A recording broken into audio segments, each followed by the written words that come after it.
Ó ga o, Sẹyin náà ti gbọ́ ohun tó ṣẹlẹ̀ níbi ètò ìsìnkú Chief Karan táwọn èèyàn fi ń jẹ orúkọ Ọdúnládé lẹ́nu. Ẹgbẹ́ ìwò wa ni ti Ọdúnládé nínú ọ̀rọ̀ náà àti pé kí ni Yẹmí Ṣọ́ládé sọ lórí ọ̀rọ̀ yìí. Èyí lohun tó ṣẹlẹ̀ àti ohun tí àwọn èèyàn sọ. Ó máa wá ga o, Kemi Olunloyo má tún ti fẹnu ju àdó olóró. Ìyẹn bọ́ǹbù sí Iyabo Ojo àti ọmọ rẹ̀ Priscilla tó fi mọ́ ọmọ rẹ̀ tí wọ́n ṣẹ̀ṣẹ̀ bí láìpẹ́ yìí. Èyí lohun tó sọ. Nǹkan tí ọkùnrin òṣèré yìí sọ nípa Funke Akindele yìí má tún lágbára o. Ọ̀kan lára àwọn òṣèré ilẹ̀ wa tí Ọlọ́run ṣẹ̀ ń gbà fún nídìí iṣẹ́ tíátà, Alhaji Ọláídé sọ̀rọ̀ lórí ìṣẹ̀lẹ̀ kan tó ṣẹlẹ̀ láàrin òun àti Funke Akindele tó gba omi lójú òun, kódà òun fẹ́ẹ̀ sá kúrò nídìí iṣẹ́ tíátà. Èyí lohun tó sọ. Ẹ farabalẹ̀ kẹ́ wá nǹkan fìdílé, kẹ́ gbọ́ àkójọpọ̀ ìròyìn yìí lẹ́kùnrẹ́rẹ́. Ó ga o, Sẹyin náà ti gbọ́ ohun tó ṣẹlẹ̀ níbi ètò ìsìnkú Chief Karan táwọn èèyàn fi ń jẹ orúkọ Ọdúnládé lẹ́nu. Ẹgbẹ́ ìwò wa ni ti Ọdúnládé nínú ọ̀rọ̀ náà àti pé kí ni Yẹmí Ṣọ́ládé sọ lórí ọ̀rọ̀ yìí. Èyí lohun tó ṣẹlẹ̀ àti ohun tí àwọn èèyàn sọ. Ariwo sọ níbi ètò ìsìnkú gbajúmọ̀ àgbà òṣèré tíátà ilẹ̀ wa Kẹ́hìndé Ṣẹ́gun Rẹ̀mí tí àwọn èèyàn mọ̀ sí Chief Karan. Ọjọ́ ìbànújẹ́ ńlá gbà lọ́jọ́ 12 oṣù kẹsàn-án ọdún 2025 jẹ́ fún àwọn mọ̀lẹ́bí àti àwọn olólùfẹ́ Chief Karan pẹ̀lú bí gbogbo wọn ṣe ń wẹ ẹkún mu tí wọ́n kígbe pé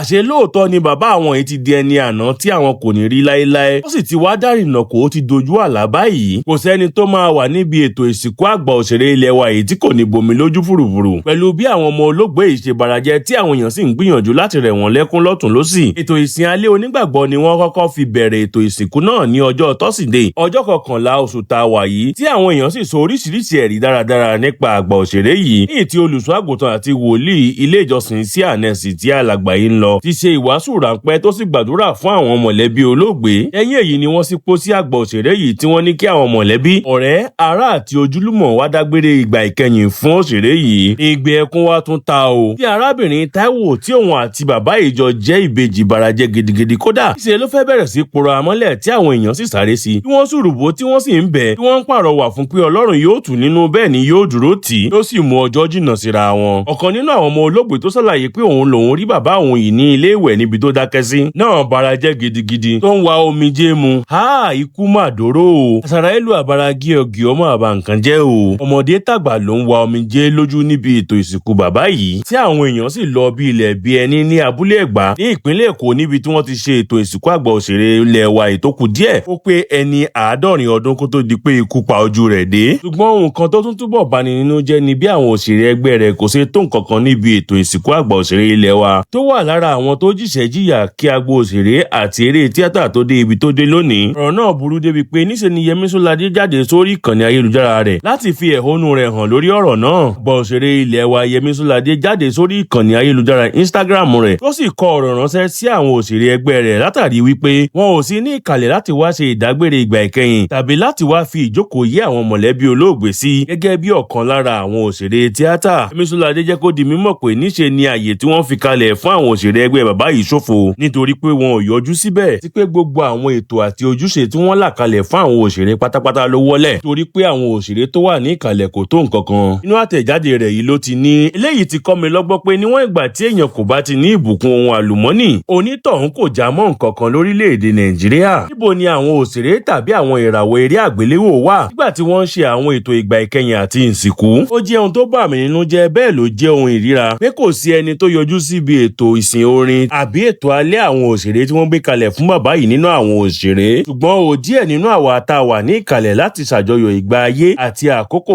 rẹ̀. Mo lérò pé ẹ̀yin náà ti kọ́ ẹ̀kọ́ kan àbí méjì. Oúnjẹ fún ìròrí leléyìí. Báyìí ni àgbà òṣèré ilẹ̀ wa ṣe kọ ọ̀rọ̀ rẹ̀ yìí. Tí àwọn èèyàn sì ń sọ̀rọ̀ lóríṣiríṣi. Wọ́n ní ṣé nítorí pé Ọdúnládé Adékọ́lá gbajúmọ̀ dáadáa nísẹ̀yìí tó sì tún lówó lọ́wọ́ ló jẹ́ kí àwọn òṣèré ilẹ̀ wa túyáyá tí wọ́n sì tún túyàyà lọ síbi ìsìnkú bàbá rẹ̀ tí wọ́n sì ṣe àyẹ́sí rẹ̀ gidigidi. Wọ́n ní ó fẹ́ẹ̀ má sí òṣèré tí kò sí ní Ọ̀tún Èkìtì láti bá Ọdúnládé ṣe òkú bàbá rẹ̀ tí wọ́n sì wá dẹ́yẹ sí òkú ẹni tó jẹ́ ọ̀kan lára àwọn tó jìṣẹ́ jìyà lórí iṣẹ́ tíátà yìí kó tó wá di iṣẹ́ àṣelà fún àwọn ìràwọ̀ òde òní. Wọ́n ní ṣé bẹ́ẹ̀ ni ìwà Chief Karan ṣe wá burú tó ni láàrin àwọn òṣèré ẹgbẹ́ rẹ̀ tó fi di pé wọn kò ráyè rárá láti lọ síbi ìsìnkú rẹ̀ tí wọ́n ṣe nílùú Èkó tó sì jẹ́ pé Ìbàdàn, Èkó àti Abẹ́òkúta ni ọ̀pọ̀ wọn ń gbé.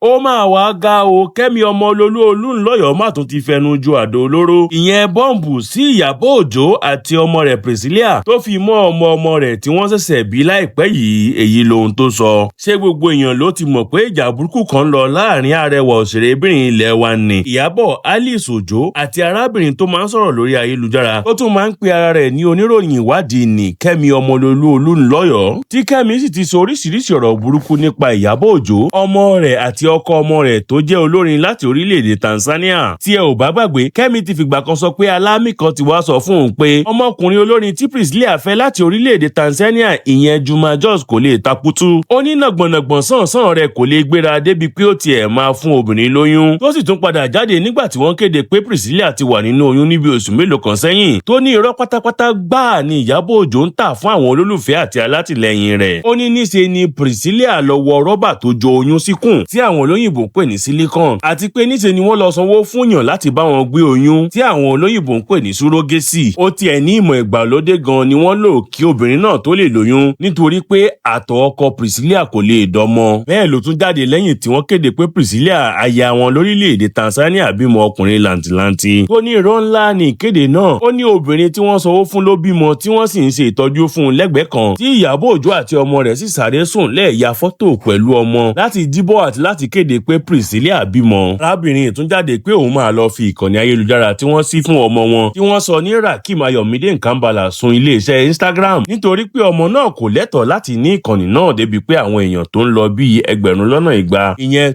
200,000 máa tẹ̀lé ìkànnì yẹn. Bó tilẹ̀ jẹ́ pé níṣe ni wọ́n kọ sórí ìkànnì náà pé ìyá àti bàbá ọmọ ìlú máa ṣàkóso ìkànnì náà. Wàyí o, arábìnrin tó jẹ́ ọmọ bíbí ìlú Ìbàdàn yìí ti tún jáde o, tó sì ní bèbí rọ́bà lásán ni Iyabo Ojo àti ọmọ rẹ̀ ń gbé kiri. Ó ní ọmọ langidi oníke tó jọ ọmọkùnrin ni Iyabo Ojo ń gbé kiri. Arábìnrin tó ti lé ní ẹni 60 ọdún yìí sọ eléyìí nínú fídíò kan tó ń káàkiri orí ayélujára báyìí, ibi tó ti sọ nínú ọ̀rọ̀ rẹ̀ pé ọmọ wo lẹ̀ ń gbé sínú aṣọ tí wọ́n fi ń gbé ìkòkò báyìí. A ṣe rí ẹ pẹ̀lú Priscilla àti ọmọ rẹ̀ nínú fídíò kan náà. Ibo ló sá pamọ́ sí? Iyabo ibo ló wà? A máa fi ẹ jáde bí eku. Lizzy ló kọ́kọ́ tọ́ka fídíò yìí sí àwọn alátìlẹyìn rẹ̀. Ó wá ń wò pé sí òyìnbó ni Priscilla bímọ fún ni àbí Juma Jos. Bí ẹ máa nílò láti ṣàyẹ̀wò ẹ̀jẹ̀ kẹ́ tó lè mú bàbá ọmọ yín. Ó gbé bèbí rọ́bà dání, bèbí rọ́bà tó ń lo bátìrì. Wo owó ọmọ bó ṣe funfun bí òyìnbó. Ó gbé ọmọ langidi tó ń lo bátìrì láti ṣiṣẹ́ dání. Ìyẹn náà wá mì, ó wá ní hey ọmọ mi. Àwọn ọ̀rọ̀ yìí àti oríṣiríṣi ọ̀rọ̀ tí a kò lè gbé jáde ní Kemi Olunloyo Olunloyo fi ránṣẹ́ sí Iyabo Ojo nínú fídíò rẹ̀ yìí. Àwọn èèyàn sì ti ń fèsì lóríṣiríṣi lábẹ́ fídíò náà. Arábìnrin kan tó fèsì ní kò yé mi mọ́ o ti sọ ṣáájú pé Iyabo Ojo wà ní Banana Island. Ìwọ yìí kan náà ló tún béèrè pé níbo ló sá pamọ́ sí. Ó ti yé mi. Arábìnrin Ọ̀kẹ́ Ọmọwùmí Esther ní ó ga fún yín o àti bímọ wá tún dogun báyìí. Ẹ jọ̀wọ́ ó ti bímọ lóòótọ́ ẹ lọ sinmi agbájá. Lòmíì tó tún sọ̀rọ̀ ní láti ẹ̀ sọ pé òótọ́ ni ohun tí ẹ̀ ń sọ. Ṣé ó wá túmọ̀ sí pé gbogbo ìdílé Nkambala tó jẹ́ àna Iyabo Ojo máa mọ̀ sí eléyìí tí wọ́n sì máa dákẹ́? Kí ni wọ́n fẹ́ gbà nídìí ẹ̀?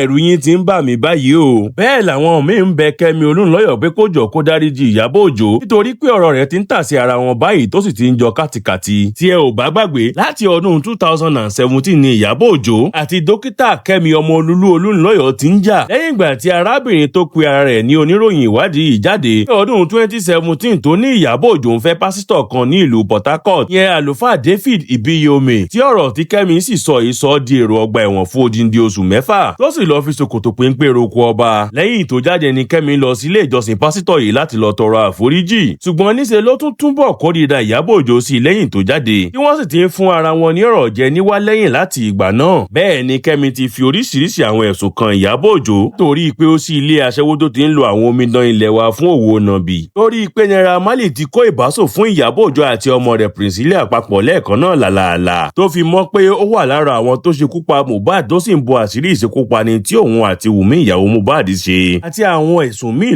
lóríṣiríṣi tí Iyabo Ojo náà sì ti jáde láti fún un lésì lọ́pọ̀ ìgbà. Kódà ó tún ṣe bẹ́ẹ̀ láìpẹ́ yìí níbi oṣù mélòó kan sẹ́yìn ó sì sọ àwọn ọ̀rọ̀ tètè ń gbọ́ tínú ń bàjẹ́ sí Kemi Olunloyo. Ó ní ẹgbẹ́ ọmọ rẹ̀ ní Priscilla ṣùgbọ́n níṣe ló ń bà á lórúkọ jẹ́ káàkiri. Gbọ́ kò jọ òun lójú nítorí ẹni tí kò ní ru ẹni ni kò lè mọyì ẹni. Ó ní nítorí pé ayé rẹ̀ kò lójútùú ló fi ń gbìyànjú láti bà tẹlòmíì jẹ́. Ṣùgbọ́n ní báyìí níṣe làwọn èèyàn bẹ Iyabo Ojo pé kó má fún wọn lésì mọ́. Níṣe ni kó sáà máa wòran kó má fún àwọn tó ń bà lórúkọ jẹ́ lésì mọ́ nítorí pé amúnidẹrù ògonù ni àwọn èèyàn bíi dókítà Kemi Olunloyo Olunloyo tó tó máa ń pe ara rẹ̀ ní oníròyìn ìwádìí yìí.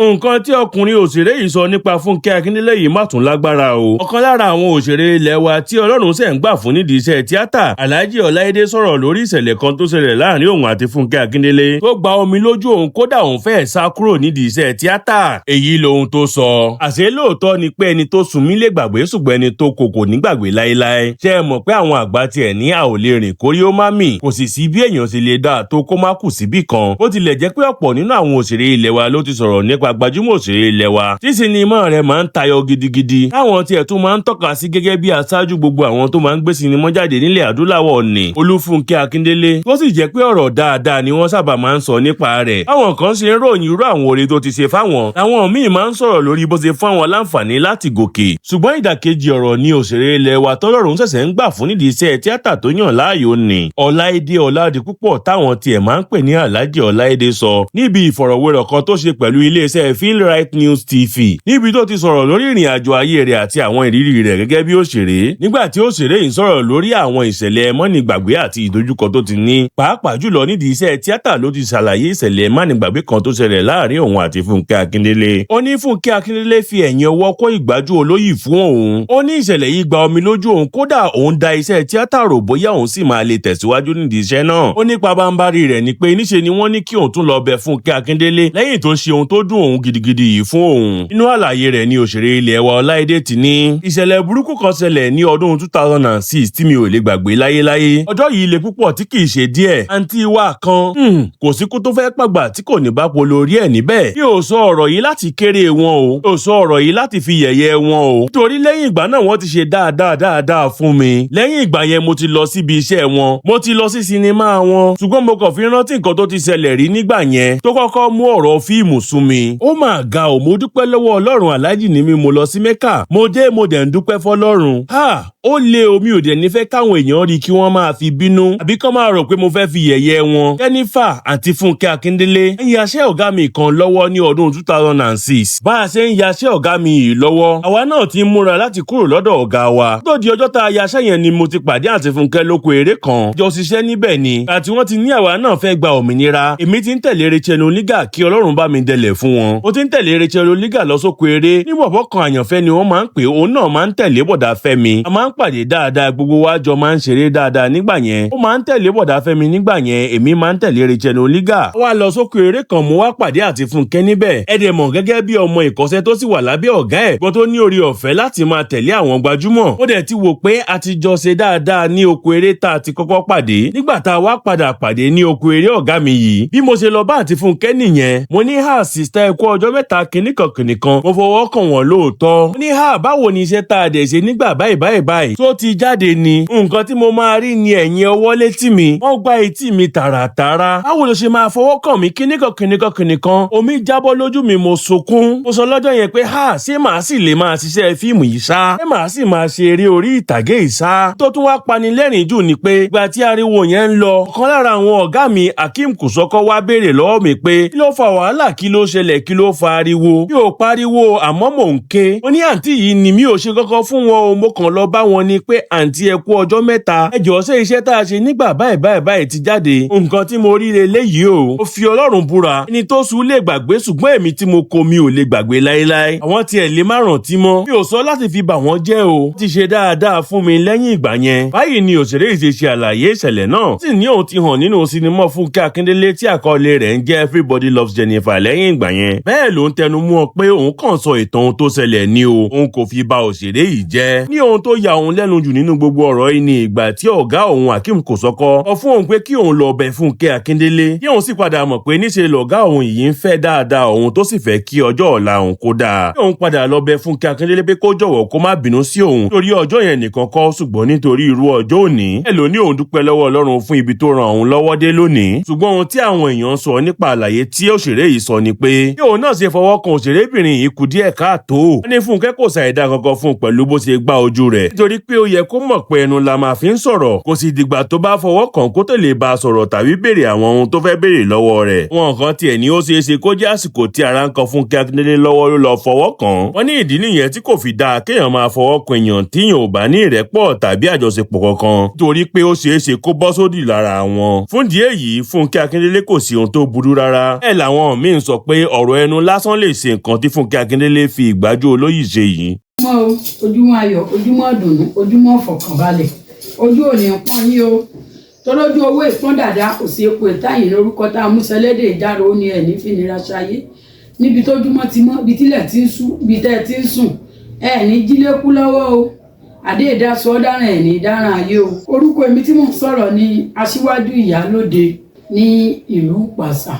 mo jẹ́ ìyálóde ní Ọ̀yọ́ state fún àwọn Àgbẹ̀kọ̀yà, mo jẹ́ ìyálájé Ọ̀yọ́ empire, mo jẹ́ ìyàmọ̀kun àgbáyé, èmi náà nìyá gbogbo ní Ọ̀yọ́ Aláàfin.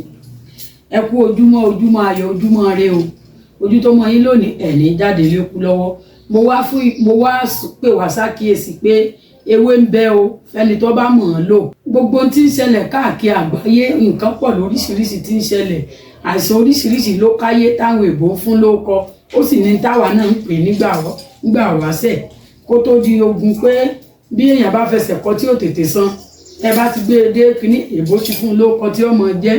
mo wá fún àwọn oríṣiríṣi àrùn, fi mí pamọ́ kí n pọ́ lóko tárùn jẹ́, tú mi ilẹ̀ kí n gbọ́ là lóko ìdàkejì rẹ̀. kò sí ntí ò sóògùn rẹ̀ o, kò sì sí ntí ò sí ìwòsàn fún, àfi téèyàn bá fira rẹ̀ pamọ́. ṣé ẹ rí eléyìí ìfúnpá gíga hypertension òun ní ṣiṣẹ́ fún. wọ́n ní ìwọ wà lórí oògùn kan máa lò lọ, èyí èsè lò lọ o. tó o bá ti lé lókè yìí kan tán ò tún gbúrò rẹ̀ mọ́ láyé, o ti bọ́nú àìsàn mu. ṣé ẹ rí eléyìí ti ṣúgà rèé, ṣúgà ní dàmí láàmú, wọ́n ní mọ́ gba abẹ́rẹ́, wọ́n ní mọ́ gbòògùn, tó o bá ti lò ó ò lo nǹkan kan mí lẹ́yìn rẹ̀ mọ́, o ti bọ́nú àìsàn. ike kan yìí náà ni ó ṣe wòsàn fún ọ, kì í ṣe pé máa lò lọ kọ́ oògùn rẹ kọ́ lóògùn máa lò lọ. ṣé wá rí eléyìí nǹkan sọ kúlúkúlú lágbo ara mi, nǹkan rìn káàkiri ara mi, àtẹ́lẹsẹ̀ ń ta mí, orí mi ń gbáyè, ọfà ni o. oògùn rẹ̀ rèé o, oògùn ẹ̀ rèé. tó o bá ti rà á oríṣi mẹ́ta ni ó lọ́sẹ̀, ó ní gbẹ́rẹ́, ó ní para. tó o bá ti rà á o tún gbúrò kankan mọ́, ọfà burúkú àìsàn burúkú yóò jáde kúrò lára rẹ̀. oògùn ológun èpè elépè ọ̀rọ̀ ọlọ́rẹ kò ní í jà ní o. ṣé ẹ wá rẹ́ léyìí oògùn fẹ́ṣàn ni, o ti nárùn tipẹ́, kíní kan àìsàn kan ń bẹ lára mi, kíní kan ń dìkú dúrú, nǹkan kan ń ṣe, mò ń ṣe nǹkan oṣù kò lọ déédéé, wọ ọmọkùnrin nǹkan kan ń ti ọ́, abẹ́ kọpọ̀n ń ro mí, kíní kan ń ṣe mí, ìfẹ́ṣàn tó ti pẹ́ lára. tí ìfẹ́ṣàn bá sì pẹ́ lára fóbìnrin a máa dìjú, nǹkan ìfẹ́ṣàn lélẹ́yìí o. ẹ wá jẹ́ fún yín ní ẹ̀rọ ìbánisọ̀rọ̀ mi. ẹ̀rọ ìbánisọ̀rọ̀ mi ní 08059856632 lẹ́ẹ̀kan sí 08059856632. orúkọ mi ní ìyálóde, aṣíwájú ìyálóde Ìpàṣà, ìyálóde Àgbẹ̀kọ̀yà fún Ọ̀yọ́ state, Àyọ̀kẹ́ olórìṣà, aṣíwájú ìyálóde. àdúrà yín ó gbà o. mo wà ní Ọ̀yọ́ Aláàfin. kò sí gbogbo ibi tó o bá ti ń bọ̀ láti gbogbo àgbáyé, tó o bá ti dé Ọ̀yọ́ gangan bọ́ọ̀lẹ̀ Lówódé lọ́yọ̀ọ́, kó o gbé ọ̀kadà pé òun lọ ilé ìyá gbogbo lọ́yàgbẹ́ bọ́ ọ̀rọ̀ ọmọ ọdún 4 yóò mú ọ dọ́dọ̀ mi. ẹ̀ ní fìnira ṣayé o. àdúrà yín ó gbà o.